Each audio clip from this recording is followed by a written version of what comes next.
Coba bayangin sebentar. Kita hidup di negeri yang katanya cinta kejujuran, benci korupsi, dan haus pemimpin bersih.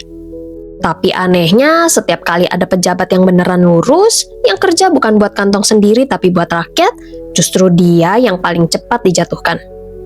Ironi kan? Seolah-olah sistem ini cuma kuat buat melindungi yang licik, tapi nggak siap menerima yang jujur. Sebut aja Basuki Cahayapurnama atau yang lebih kita kenal dengan Ahok. Gaya bicaranya keras, ceplas-ceplos, dan seringkali bikin orang salah paham. Tapi di balik suaranya yang tinggi dan kata-katanya yang blak-blakan, ada satu hal yang nggak bisa dibantah. Niatnya tulus. Dia nggak main proyek, nggak main aman, dan nggak main dua kaki. Buat Ahok, pemerintahan itu bukan soal pencitraan, tapi soal kerja nyata, soal ngebenerin sistem yang udah lama berkarat. Tapi justru karena itu, banyak orang yang merasa terusik. Para pemain lama yang nyaman di balik kebusukan mulai ketakutan. Mereka tahu kalau orang kayak Ahok dibiarin terus bersih-bersih, banyak topeng yang bakalan jatuh. Maka waktu muncul celah dikit aja, mereka pakai kesempatan itu buat langsung mengadu domba. Bukan lagi soal kerja atau kinerja, tapi soal sentimen. Tentang perbedaan, tentang identitas. Dari situlah serangan dimulai, bukan karena Ahok korupsi, tapi karena dia terlalu jujur di tempat yang salah. Hai penjelajah waktu, selamat datang di Labirin Sejarah. Tempat di mana masa lalu tidak pernah benar-benar berlalu. Bersiaplah untuk menyusuri lorong-lorong waktu dan menemukan cerita-cerita yang tersembunyi di balik tirai sejarah. Basuki Cahayapurnama lahir di Manggar, Belitung Timur pada 29 Juni 1966 sebagai putra sulung dari pasangan Indra Cahayapurnama atau Chong Kim Nam dan Buniarti Ningsi atau Bonen Chow. Dia tumbuh di Desa Gantung, Kecamatan Gantung, desa yang sama dengan latar cerita Laskar Pelangi di tengah suasana kampung yang sederhana tapi penuh nilai perjuangan. Keluarga Ahok berasal dari suku Hakka, keturunan Tionghoa Indonesia yang dikenal gigih dan pekerja keras. Ayahnya, Indra Cahayapurnama, bukan cuma dikenal sebagai pengusaha tambang timah lokal, tapi juga sosok dermawan yang disegani masyarakat. Dari sang ayah, Ahok belajar arti kerja keras, keberanian, dan integritas. Sang ayah pula yang ngasih dia julukan Banhok yang artinya belajar di segala bidang. Nama yang akhirnya disingkat jadi Ahok dan melekat sepanjang hidupnya. Tapi di balik ketegasan sang ayah ada juga nasihat sederhana tapi dalam maknanya. Orang miskin jangan lawan orang kaya, dan orang kaya jangan lawan pejabat. Orang miskin jangan lawan orang kaya, gak menang kamu. Orang kaya jangan nantang pejabat, bangkrut kamu.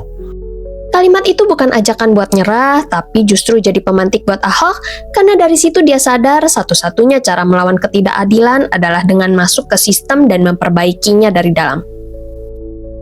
Masa kecil Ahok di Belitung dijalani dengan disiplin tinggi. Sejak remaja dia udah terbiasa membantu orang tuanya di usaha keluarga, dari urusan toko bahan bangunan sampai bisnis timah kecil-kecilan.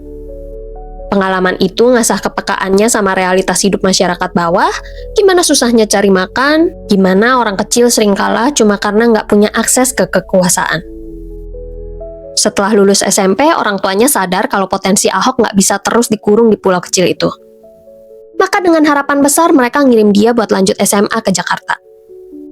Tapi hidup di ibu kota nggak langsung mudah. Ahok tinggal jauh dari orang tua dan dititipin ke seorang ibu angkat bernama Misri Bu Andi Baso Amir, seorang wanita Bugis beragama Islam. Dari situ Ahok belajar hal penting lain dalam hidupnya, kalau perbedaan suku dan agama bukan alasan buat nggak saling menghormati. Lingkungan baru yang multikultural itu ngebentuk pandangan hidup Ahok di kemudian hari. Tentang pentingnya toleransi, keberanian bersikap adil tanpa lihat latar belakang, dan keyakinan bahwa karakter seseorang jauh lebih penting daripada asal-usulnya. Setelah tamat pendidikan menengah di Jakarta, Ahok menuntaskan studi teknik geologi di Universitas Trisakti, terus lanjut ngambil magister manajemen di Prasetya Mulia.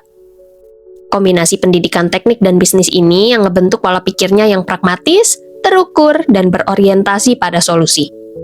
Pendidikan ini juga yang bikin dia nyaman bergerak di dua dunia sekaligus, antara dunia usaha dan tata kelola pemerintahan.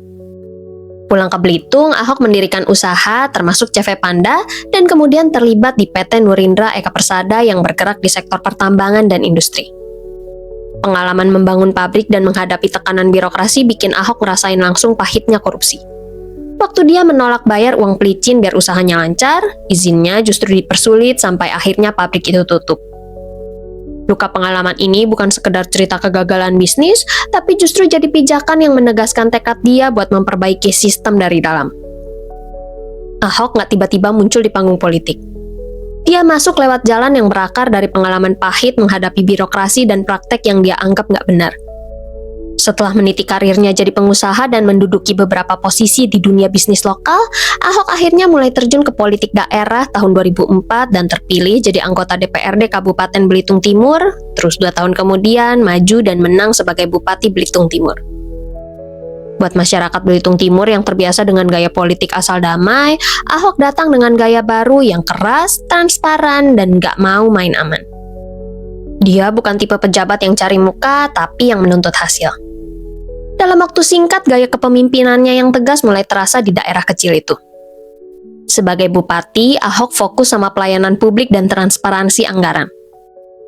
Dia ngenalin sistem pemerintahan terbuka mulai dari anggaran, tender proyek, sampai urusan izin usaha. Semua harus bisa diakses publik dan nggak boleh ada yang disembunyiin di balik meja. Salah satu kebijakan pentingnya adalah menghapus praktek pungutan liar dalam perizinan. Dia juga nolak keras budaya proyek titipan yang waktu itu umum banget di daerah-daerah. Setiap proyek pemerintah harus punya manfaat langsung buat rakyat dan bukan buat memperkaya pejabat atau kontraktor tertentu. Di bidang pendidikan, Ahok memperjuangkan bantuan sekolah gratis dan insentif buat guru di daerah terpencil. Dia percaya kemajuan daerah kecil kayak Belitung Timur nggak bisa terjadi kalau rakyatnya nggak punya akses pendidikan yang layak. Sementara di bidang kesehatan, dia ngeluncurin layanan kesehatan gratis bagi semua masyarakat Belitung Timur tanpa memandang status sosial. Gaya Ahok di Belitung Timur ini dianggap nggak biasa buat ukuran politik daerah waktu itu. Dia nggak pinter basa-basi dan cuma berorientasi sama kerja nyata. Dia terbiasa negur pejabat di depan umum kalau ketahuan malas atau korup. Banyak warga kagum, tapi nggak sedikit juga yang ngerasa nggak nyaman. Sementara di luar Belitung Timur, nama Ahok mulai diperhatiin. Dia dinobatkan sebagai salah satu dari 10 tokoh yang mengubah Indonesia versi majalah Tempo tahun 2006 karena gebrakannya di pemerintahan daerah. Pada tahun 2007, Ahok juga pernah dinobatkan sebagai tokoh anti korupsi 2006 dari Koalisi Kebersamaan 3 Pilar Kemitraan. Gebrakan yang bikin dia populer secara nasional ini bikin dia jadi terlalu besar buat daerah sekecil Belitung Timur. Dia akhirnya mutusin untuk mundur dari jabatan bupati pada 22 Desember 2006 buat maju dalam pemilihan gubernur Bangka Belitung tahun 2007. Sayangnya, meskipun didukung Abdurrahman Wahid atau Gus Dur, Ahok gagal menjadi gubernur Bangka Belitung. Tapi kegagalan itu nggak bikin Ahok kapok terjun ke dunia politik. Tahun 2009, dia nyalon jadi anggota DPR lewat Partai Golongan Karya atau Golkar. Begitu duduk di Senayan, dia langsung ke Komisi 2 yang ngurus soal dalam negeri, sekretariat negara, dan pemilu. Dan yang bikin dia beda dari kebanyakan anggota dewan waktu itu, Ahok rajin banget laporin kerjaannya ke publik lewat website pribadinya. Mulai dari hasil kunjungan kerja, rapat, sampai bahasan undang-undang, semuanya dibuka biar rakyat tahu dia ngapain aja di DPR. Tahun 2010 ada kejadian menarik. Waktu itu Ahok jadi bagian dari delegasi DPR yang mau kunjungan kerja ke Maroko. Tapi sebagian anggota pengen sekalian jalan-jalan ke Spanyol. Ahok dan satu anggota dari PKS langsung nolak. Buat dia, uang rakyat harus dipakai buat kerja dan bukan buat wisata. Sikap kayak gini yang bikin Ahok makin dikenal sebagai politisi beda, jujur, belak-belakan, tapi juga keras kepala. Di masa itu juga muncul kasus korupsi IKTP yang belakangan meledak besar. Nama Komisi 2 tempat Ahok duduk ikut disebut-sebut terlibat. Mantan Bendahara Umum Demokrat Nazarudin bahkan ngaku kalau semua anggota komisi itu dapat jatah uang suap. Tapi Ahok langsung bantah keras. Dia bilang mungkin aja namanya ikut dicantumin, tapi dia yakin gak ada yang berani kasih duit ke dia. Sikapnya yang tegas dan gak bisa disuap itu akhirnya makin nunjukin satu hal. Ahok mungkin bisa dimusuhi banyak orang, tapi dia nggak bisa dibeli. Belum selesai jabatannya di DPR, tahun 2012 Ahok dilirik buat maju mendampingi Joko Widodo jadi calon wakil gubernur DKI Jakarta. Dia pun menyanggupi dan maju lewat Partai Gerindra. Pasangan Jokowi-Ahok menang dan memimpin Jakarta lewat berbagai gebrakan.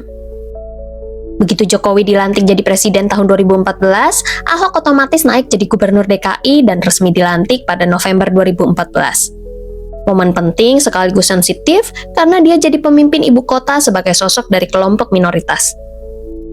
Jabatan ini ngasih dia kuasa lebih besar buat dorong perubahan yang selama ini dia lihat perlu. Di balai kota gaya kerjanya pakai pendekatan ala pengusaha yang cepat, praktis, dan ngejar hasil. Salah satu yang dia dorong keras adalah e-budgeting supaya anggaran jadi transparan dan publik bisa cek satu persatu pos pengeluaran. Terus dia juga dukung inisiatif data terbuka dan smart city supaya informasi kota bisa diakses warga. Untuk urusan perizinan dia dorong satu pintu supaya proses lebih cepat dan celah buat calo atau pungli bisa dipotong. Dia bahkan pegang nama-nama PNS yang ketahuan pungli dan ancam copot jabatan mereka. Intinya permudah layanan dan tutup celah buat korupsi. Gaya belak-belakannya yang sering kelihatan marah itu sebenarnya lahir dari rasa frustasi sama sistem yang dia anggap bobrok dan bukan dari kebencian ke warga atau ke anak buahnya. Cara itu bikin dia dicintai banyak orang yang capek sama kebocoran publik, tapi sekaligus memancing lawan yang merasa terusik. Polarisasi ini yang akhirnya bikin perjalanan politiknya di Jakarta jadi penuh kontroversi.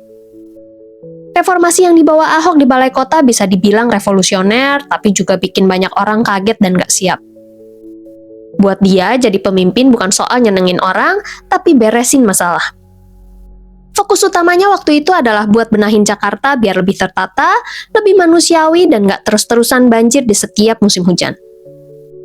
Salah satu langkah besar yang dia kejar adalah penataan sungai dan waduk buat ngurangin banjir yang udah jadi langganan warga Jakarta. Waduk Pluit, Waduk Ria Rio, sampai Kali Ciliwung jadi proyek prioritas.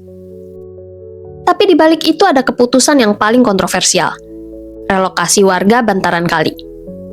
Buat Ahok ini bukan soal menggusur, tapi soal nyelamatin semua warga. Warga yang tinggal di pinggir kali juga dipindahin ke rumah susun yang lebih aman dan layak. Tapi karena caranya yang tegas dan gak banyak basa-basi, banyak yang salah paham.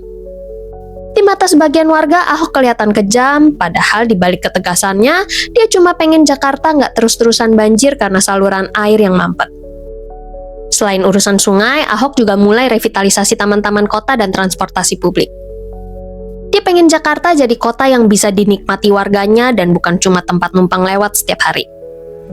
Taman-taman diperbaiki, ruang publik dibuka buat warga nongkrong tanpa harus bayar, dan sistem transportasi kayak Transjakarta dan MRT mulai dibenahi serius. Semua itu dilakuin biar Jakarta pelan-pelan berubah jadi kota yang lebih manusiawi dan efisien. Tapi cara kerja Ahok seringkali dianggap terlalu keras. Dia nggak segan negur PNS yang malas, bahkan marah di depan publik kalau nemu pungli atau pelayanan yang lambat.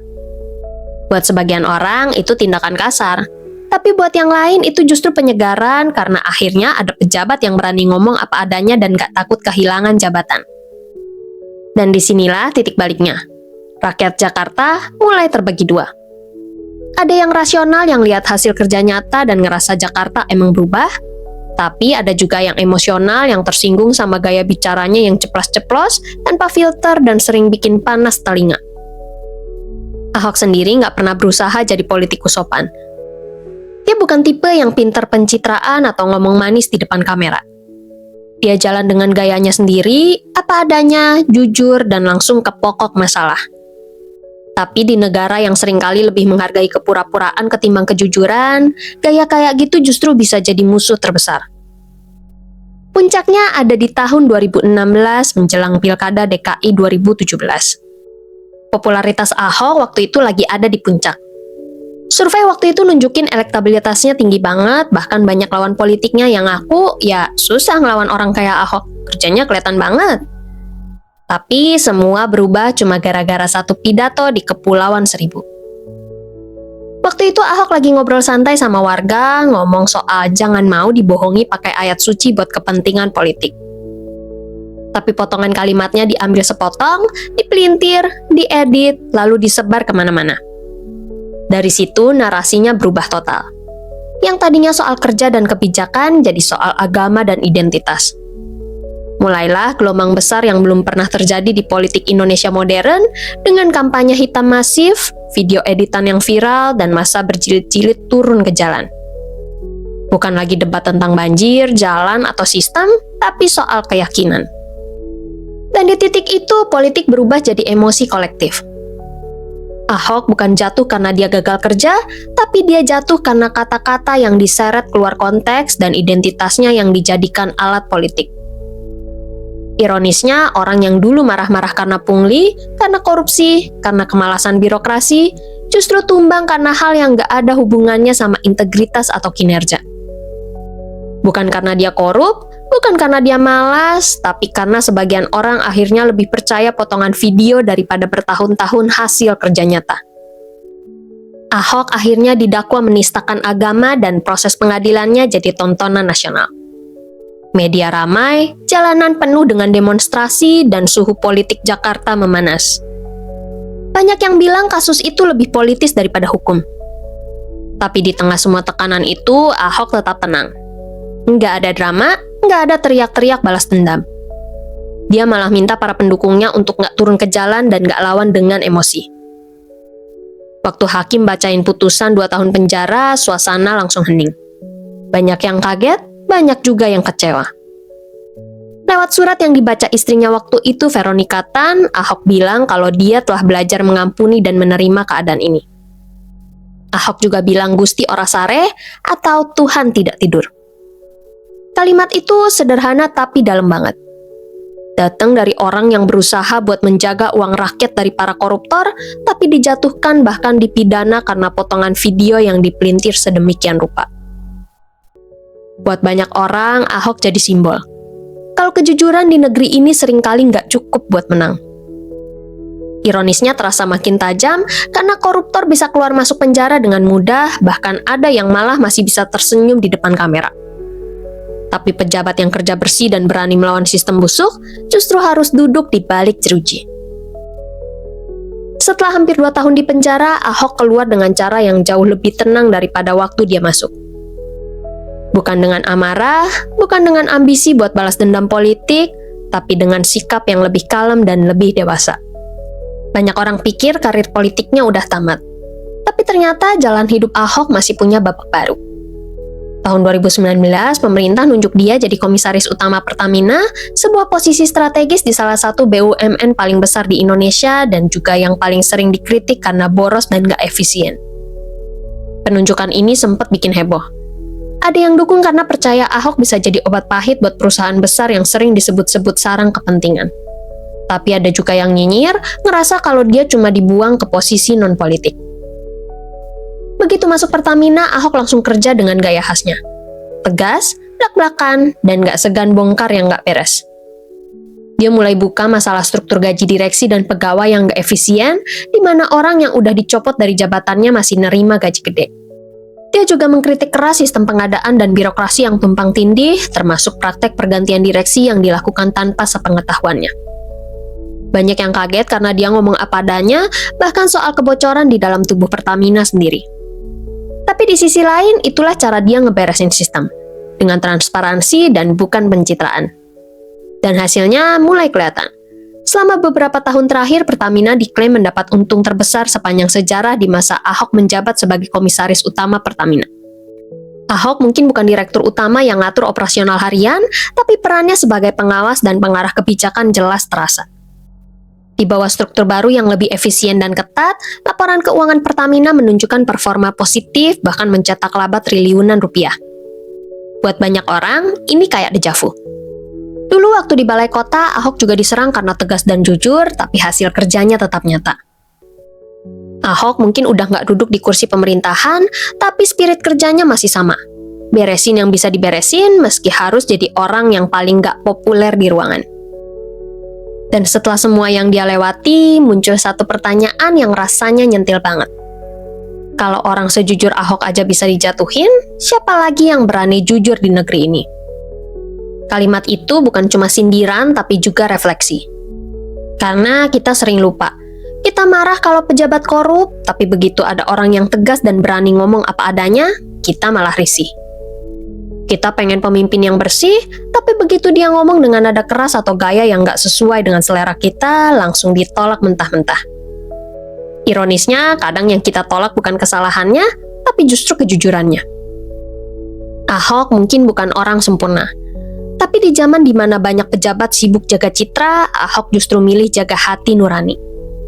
Dia nunjukin satu hal penting, kalau kejujuran itu masih mungkin hidup walau kadang harus dibayar mahal, bahkan dengan kebebasan dan reputasi. Dan dari situ banyak orang belajar satu hal yang sederhana tapi dalam. Integritas itu nggak selalu bikin kamu menang secara politik, tapi selalu bikin kamu menang secara moral. Karena setelah semua kontroversi, vonis, dan hujatan, nama Ahok tetap berdiri sebagai simbol kalau jadi orang jujur mungkin bikin kamu jatuh, tapi nama kamu akan tetap hidup. Ahok udah bukan lagi pejabat yang bisa seenaknya marah di ruang rapat atau inspeksi proyek. Tapi semangat kerjanya, cara berpikirnya, dan prinsipnya buat ngelawan sistem kotor masih terus hidup di banyak orang yang pernah terinspirasi sama dia. Entah itu lewat gaya kepemimpinannya di balai kota dulu, atau lewat hasil nyata Pertamina yang akhirnya bisa untung besar setelah sekian lama merugi. Dan mungkin disitulah letak legenda Ahok yang sebenarnya. Dia bukan tokoh suci, tapi jadi bukti kalau kejujuran, meski sering kalah di dunia politik, masih bisa menang di hati orang-orang yang gak mau nyerah sama kepalsuan. Gimana menurut kamu? Mending punya pejabat yang kelihatannya alim tapi main belakang, atau pejabat yang belak-belakan tapi tangannya bersih? Tulis pendapatmu di kolom komentar ya, biar kita tahu kamu pilih citra atau kinerja. Kalau kamu suka bahasan seru kayak gini, jangan lupa like, subscribe, dan nyalain loncengnya biar nggak ketinggalan episode-episode menarik dari Labirin Sejarah. Sampai di ujung labirin kali ini. Tapi jangan khawatir, masih banyak lorong waktu yang menunggu untuk kita jelajahi bersama. Sampai jumpa di petualangan berikutnya penjelajah waktu.